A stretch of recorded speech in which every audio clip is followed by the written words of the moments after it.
Moving in. 7 minutes. As part of the family, you can tell people to start moving in. It's about 7 minutes. Yeah.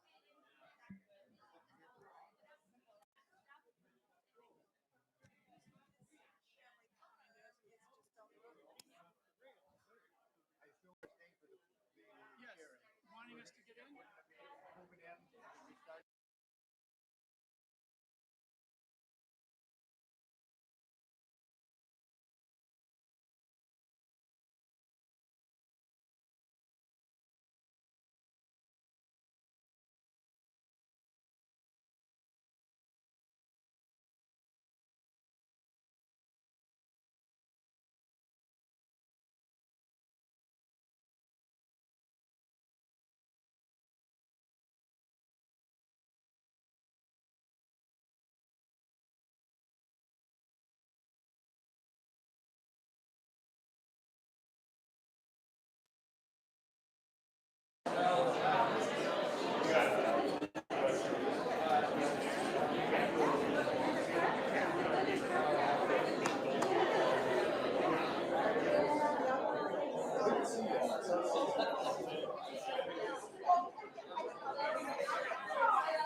Check, check, check. Give me a little more. Could I have your attention, please? In about 4 minutes, we're going to be starting the sharing time. So if you'd be so considerate as to make your visiting kind of done and be seated here. About 4 minutes and we're starting.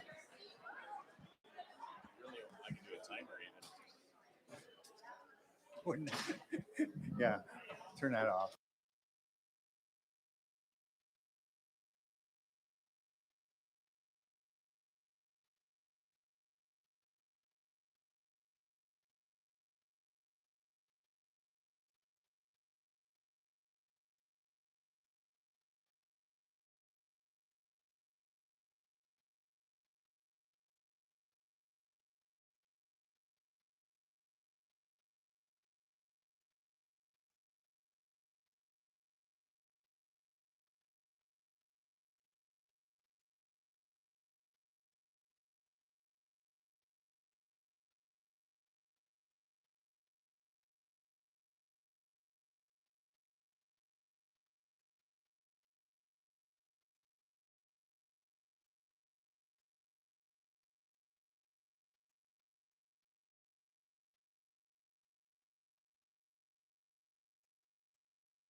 Thank you for opting to stay tonight for a time of sharing.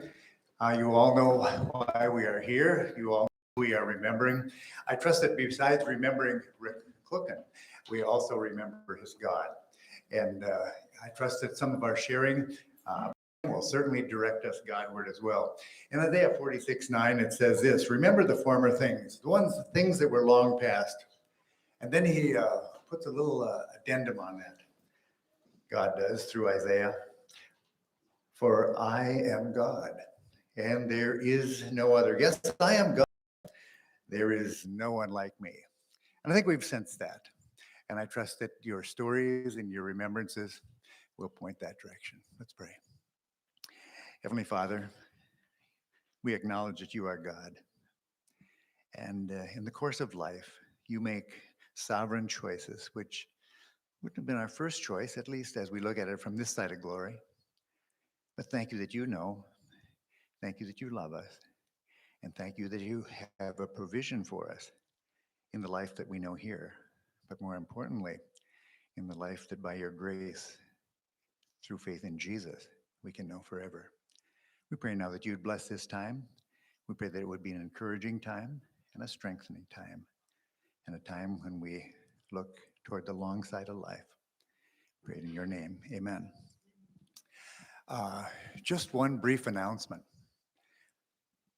As is characteristic, often when food is prepared, too much is prepared. It happened again. So after this deal tonight, nobody can exit those doors.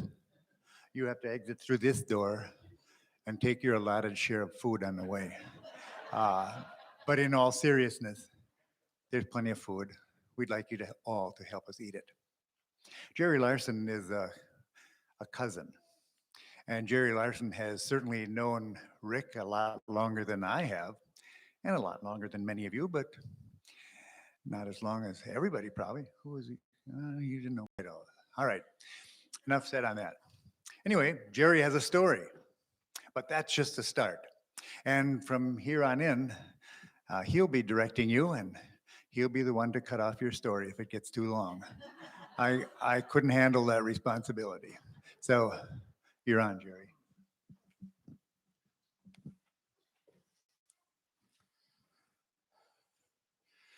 I'm actually 3 to 4 years older than Rick, so I have known him all his life, which is as long as anybody could have known him, I guess. For those of you not familiar with the Larson and Klukken families, they are heavily intertwined in this community, also known as Snooze Valley.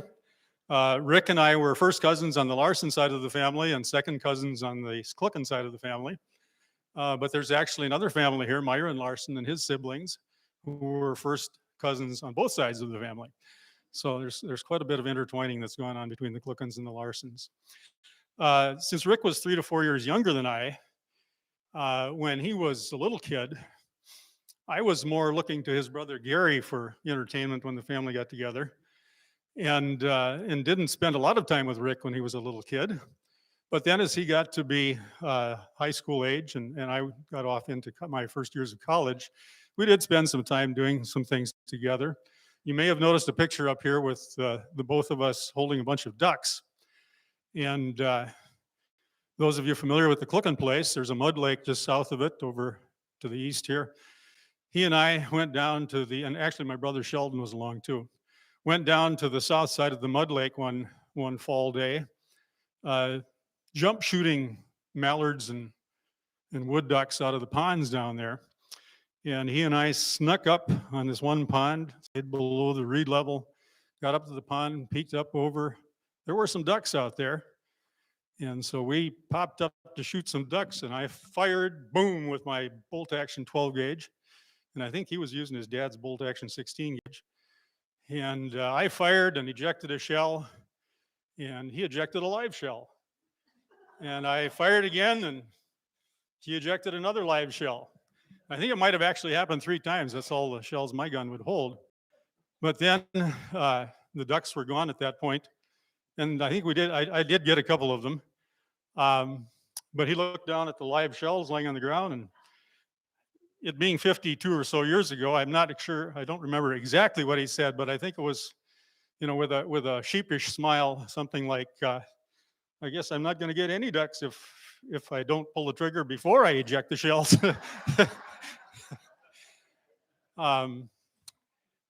As Pastor indicated, we want to try and share our stories about Rick's life over the course of a half an hour or so here. So we're going to do the Reader's Digest version, amusing anecdotes, unusual stories, and ask you to try to keep it relatively brief. If you would like to sing a song, we could do a verse of a song here and there too. So if you have a song that Rick liked or that you like, that you'd like to sing a verse of, we can do that also. We'll use the second mic out here for anyone who wants to come up to share, and I'll open the floor for those who would like to share. Gary, I'm going to call on Gary. Okay, you're closer.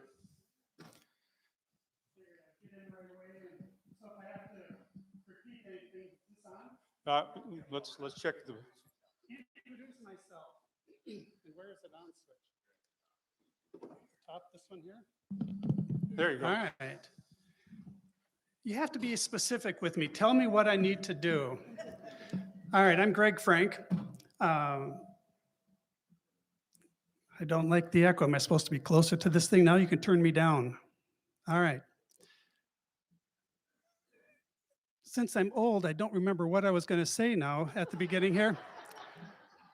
So this is exactly what I would do with Rick, give him something to laugh at. Rick was always good to me to help me out with, sorry, I got to go like this. He would give me advice. He would give me guidance. He would give me direction. And since we're short on time, we won't go into all the details. One of the first things Rick would give me guidance, I would give him laughter, give him humor, give him something to laugh at. One of the things that I did when Ashley was getting some chemotherapy, I would put weird, strange voicemails on them. I even gave them their touch-tone phone number on, let them listen to that. So I don't know what I said, but it was always something corny. Then there was another time that when we were putting this edition on, I actually had Rick gave it a name. When we were testing to see if wires that needed to be removed were live, I would take my insulated pliers, I'd reach up and snap, and it would spark, and you'd hear the circuit breaker go off. Was that the Greg method or Greg method? Frank method. Okay. Then I was looking at this light up here. I remember changing the wire to this thing, and we had a ladder going across all the poles, had a plank on it, and we set the wire down on top, the chain down on top of the ladder. And as I'm reaching up, which now I'm wondering, how in the world did I reach up to that box to disconnect the wires? But as I'm standing up there reaching really, really far, I hear this. I've got nothing to hang on to but a little set of wires in the box up there. The chain came off the ladder down to the floor. So what do Ashley and Rick do? They laugh. They didn't bother to say, are you okay? Or, everything's fine. They just laughed at me. Nothing more. And I guess Jonathan was here before he had to go. He was here too. He was standing in the back. And I guess I told him, don't tell your mother, because Kathy would have been upset. But now, the last thing that brought a lot of smiles, Ashley was sharing with me that if I would have done something right, there would have been no memory of it. But some of you here remember my first bonfire. Okay, I didn't know what I was doing. I confess, I had absolutely no idea, because I lit the bonfire about a half hour before we were going to roast marshmallows or hot dogs. Well, I had a fire that was probably as tall as, or the wood as tall as I was. We literally took boards, doors, planks, we set them down. I stapled hot dog sticks on 8-foot 1x2s, and we were hiding behind the wood trying to roast the marshmallows without roasting the hands. You remember that, don't you? So the Frank fire. So Ashley was telling me that they would have a bonfire and they would, yeah, remember Greg's first bonfire? So anyway, yes, Rick gave me lots of good advice and I helped give him smiles, and that's fine. It was worthwhile. Thank you.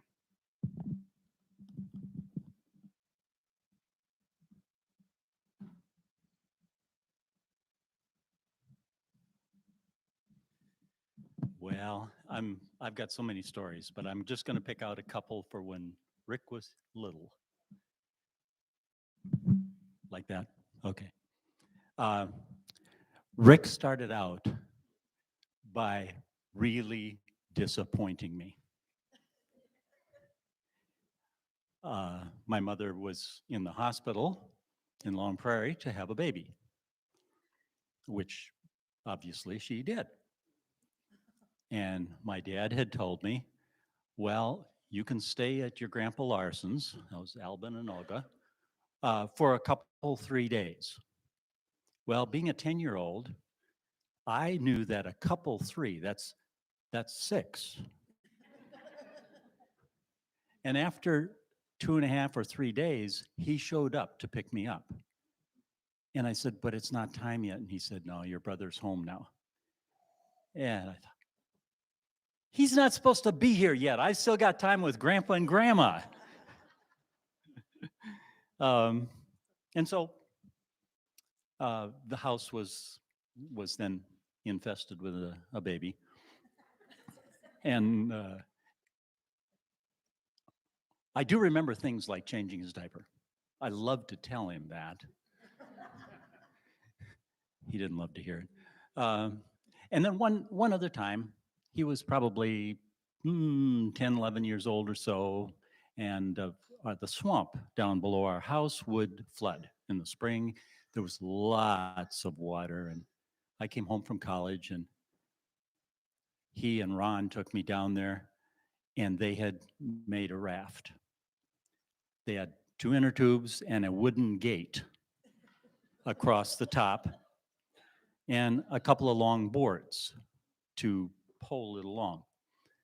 And they would go out on there, and then they proceeded to, oh, and they had a 5-gallon can sitting on it for one of them to sit on.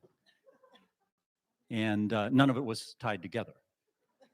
So if somebody leaned a little bit too far to one way, the inner tube would start leaving. And so Marlene, I think, had one of the first trips. This was before she married me. And they took her out, poling around out in the swamp. And she married me anyway. Okay, that's enough early Rick stories.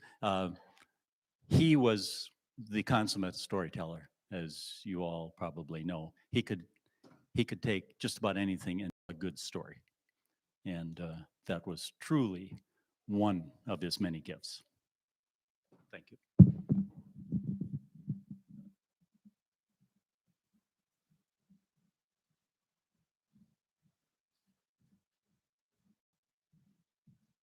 Well, I wanted to come up here because I think my wife and I, Becky, I think we probably known him the least amount of time of probably anyone here, just the last few years. But just getting to know him and visiting with Rick, I know I would have had a lot of fun with him in telling jokes and a lot of laughter. And my wife was down in Abbott, Northwestern, and Juanita will remember, I'll remember this the rest of my life. She had a medical scare, and well, things are, going back and forth. And I'm in the elevator. I'm going to the parking lot, and I open the door, and there's Rick and Juanita. And Juanita goes, "Well, this isn't by accident." And we had a prayer meeting right there outside the elevator door with Juanita, Rick, and I, and yeah, just the godly influence and the presence that he had was just. And then they spent the rest of the afternoon up visiting with my wife Becky. So I don't have a lot of memories way back, but I just know with his sense of humor, and being over to their house a couple of times, we would have just had a lot of fun together. So it was so nice to get to know him, and there was something about him, just his presence and stuff was just very, very, very good. His godly presence, he just had that presence with him. So thank you.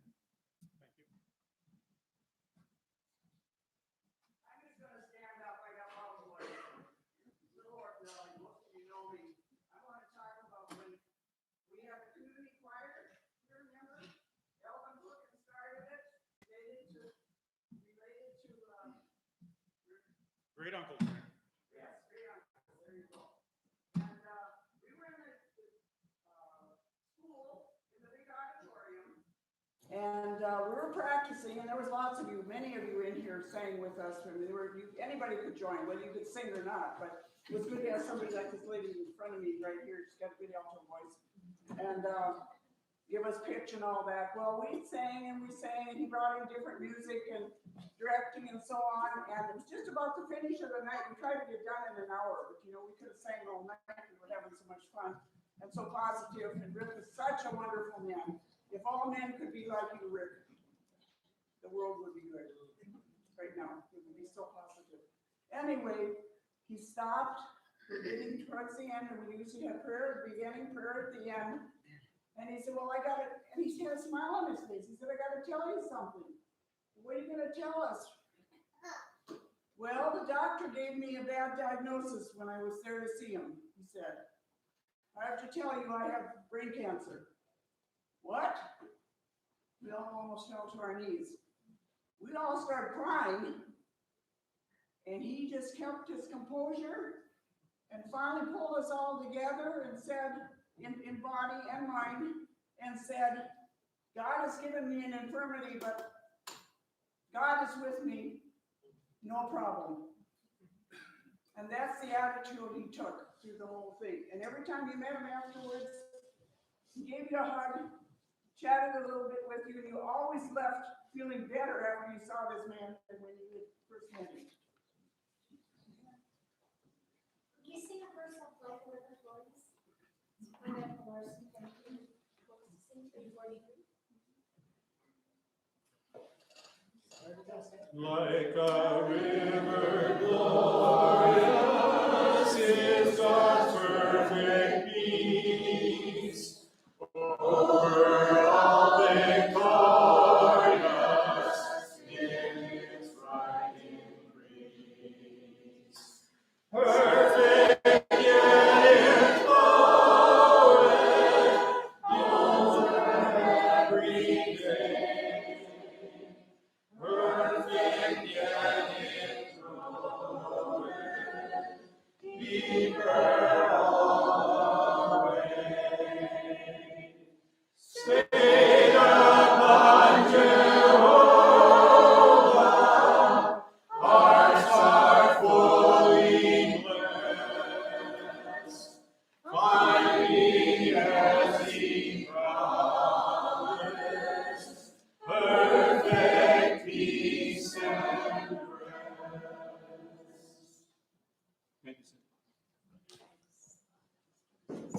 So the cousin Myron is making his way up.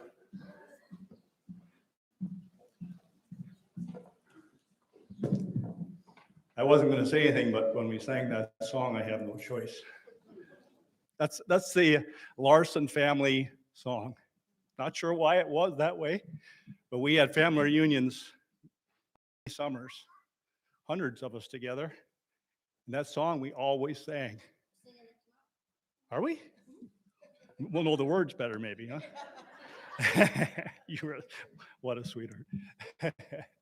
Let me share one fun story that I shared with Ashley this evening when I came in. It's just too cute. When we were traveling in Norway, there was one night that one of us, many of you are here that were with on that trip. There was one night that one of us, not me, and I'm not sure who was, stayed with this gentleman, and he kept him up all night long. And he was kind of the joke of the next day. And we had a banquet that night, and guess who ended up sitting next to him? Rick. Now, if you've ever been around Rick in an intense conversation, this can go on all night. He might lob you up for a long time.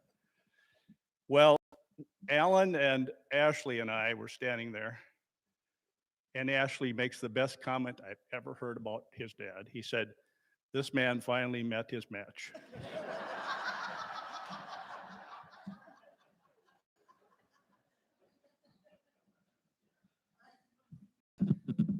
I've got quite a few stories too. That I'd kind of forgotten about that one until Myron brought it up. But one of the things that mom and dad loved to do was to travel.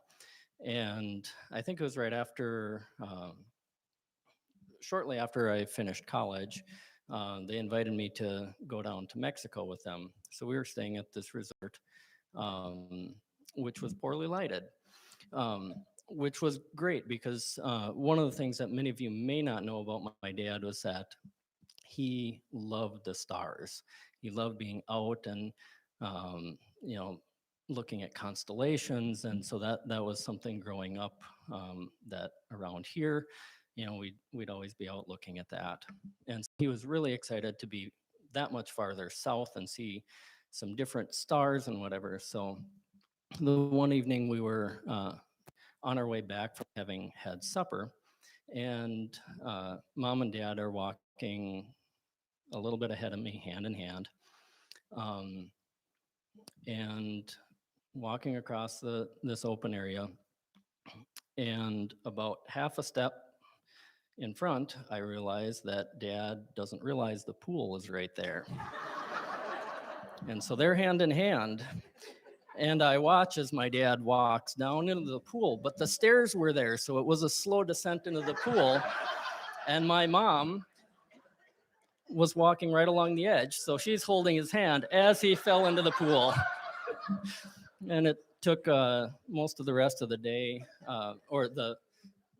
he was looking up, pointing out stars, and he right into the pool. So that was enjoyable time.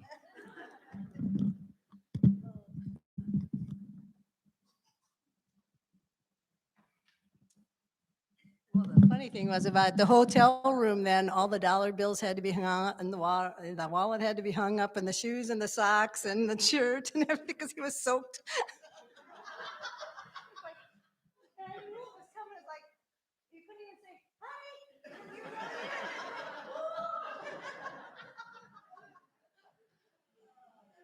Mentions of the Larson reunion and the Norway trip remind me of a couple of other things.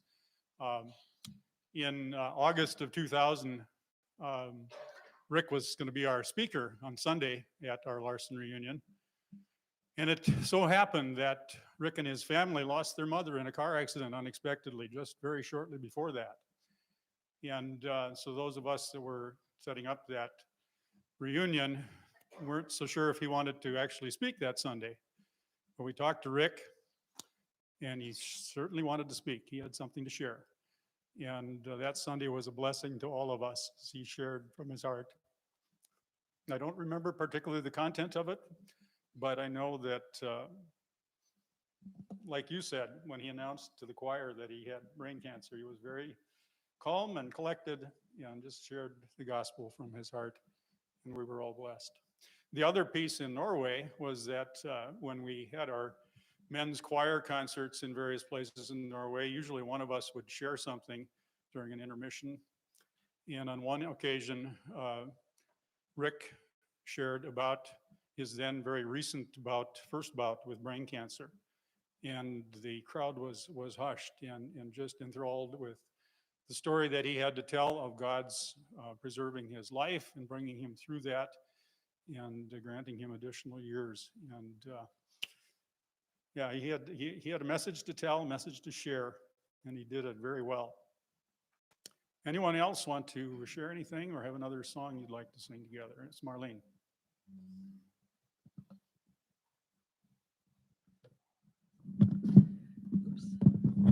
We can't let the men be the only ones to speak about Rick. I always had wanted a brother, and I got one. I married Gary. Rick was just a wonderful fellow. Of course, he was just pretty small when we first started dating and so on. And one summer we came home from college. I think it was probably the first year of grad school in Florida. We spent the summer back on the farm. And Gary and I, in our infinite wisdom, decided we needed to buy a horse. So we go to the auction in Long Prairie and buy a horse. Of course, neither of us knew anything about horses or what to do, but we just wanted a horse and brought it home. We didn't ask Phil and Irene if this was okay or not. We just did it. I look back with embarrassment and thinking, you know, I'm sure every young person does this to their parents someplace along the line and later have the regret. But one day, on this, by the way, this horse, evidently he had worked in a circus or something like that, because the only thing he would do is go around in circles like this. We couldn't get it to do anything else. But one day, Rick and I took it out into the field. We were going to get this horse to do what we wanted it to do. I don't know where Gary was, but it was Rick and I get up in the horse. And of course, the horse takes off. And me being the horsewoman I was, immediately fell off and got my foot caught in the stirrup. And Rick is there to help get the horse under control. And in his wisdom, he says, you got to get up back on that horse right away or you'll never do it again. So I thought, even at that point, him being quite a bit younger than me was pretty wise in his wisdom there of facing that fear. So I thank him for that and all the other, just what a wonderful person he was in our life, the good times we had together. So.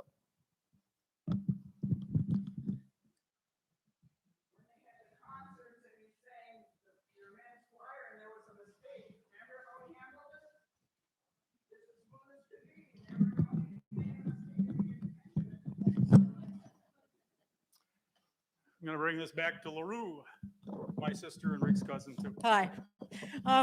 Rick and Kathy and I were pretty close to the same age.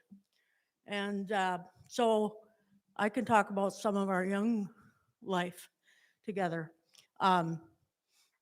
We used to like to go camping.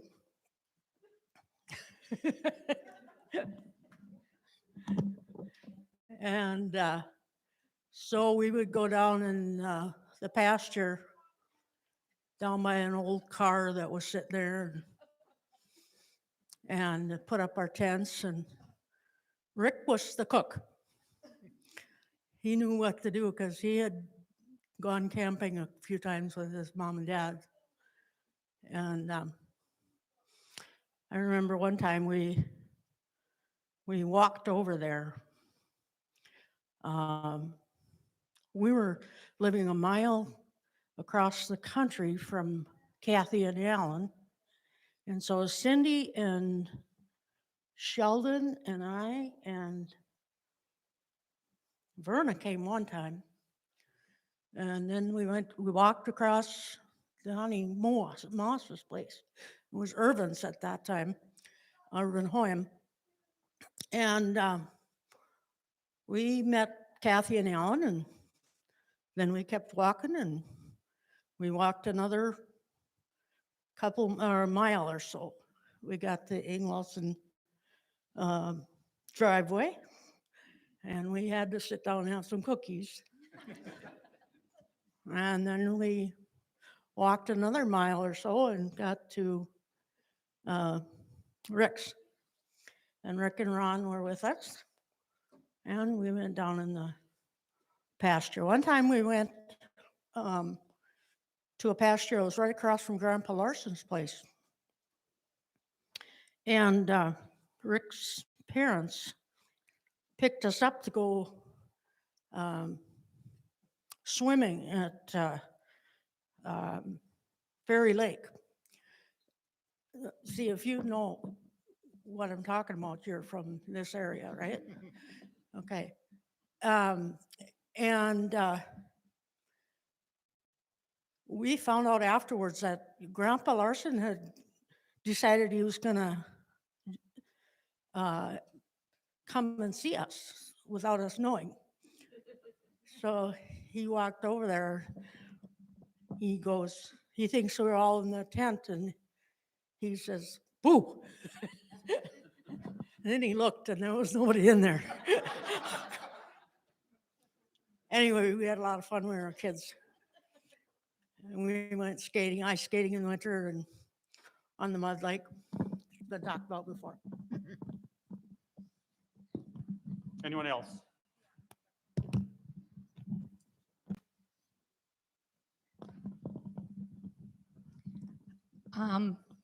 A few nights ago, about a week ago, we got Christy got a text from Kimmy saying that her uncle Rick has about 24 to 48 hours left.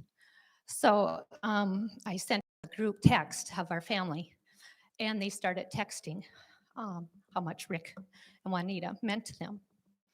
And I'm going to just read one of them.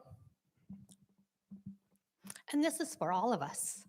And one thing it makes me extremely grateful for is the community we grew up in and the loving and strong people of faith our parents surrounded us with. I sure hope I can do the same for my kids. I pray they can look back and see individuals, a generation in front of them who walked out their faith in a very real way and can say with confidence that even not in measurable ways, those individuals pointed them to Jesus and kept them and narrow. I thank Rick and Juanita and many of you and been part of our kids' lives, and Rick, that he loved the Lord and he shared that. And I'm so blessed by Rick.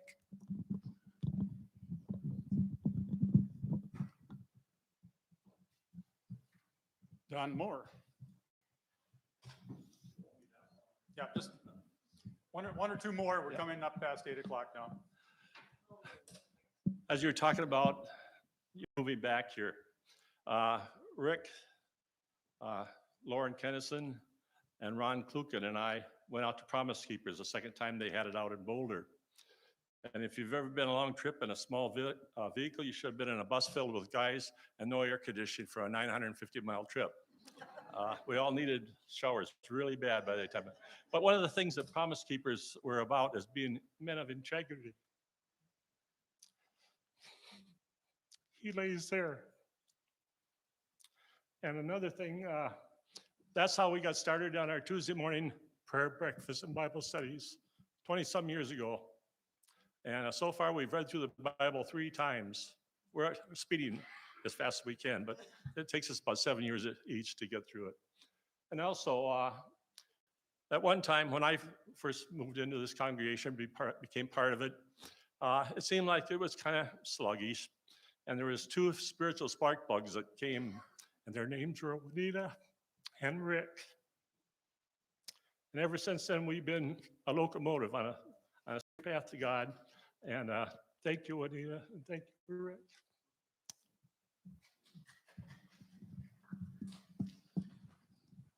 Okay, one more.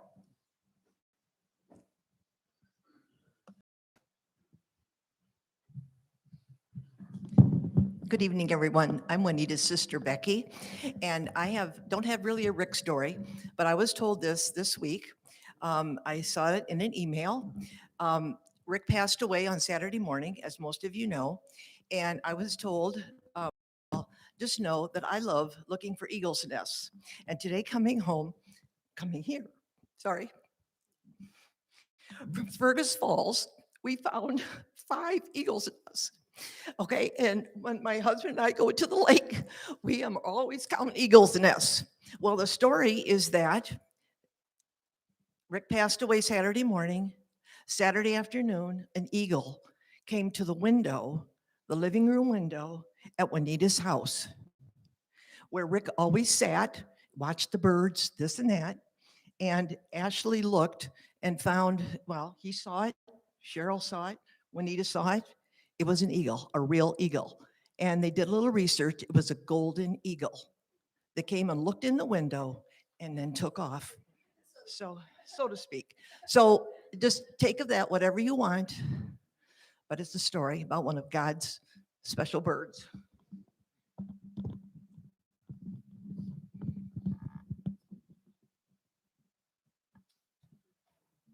You're certainly welcome to stay and continue to visit with family if they're wanting to stay. And remember, there is food to be picked up on the way out too. But let's close our time together here by singing the last verse of "It Is Well With My Soul."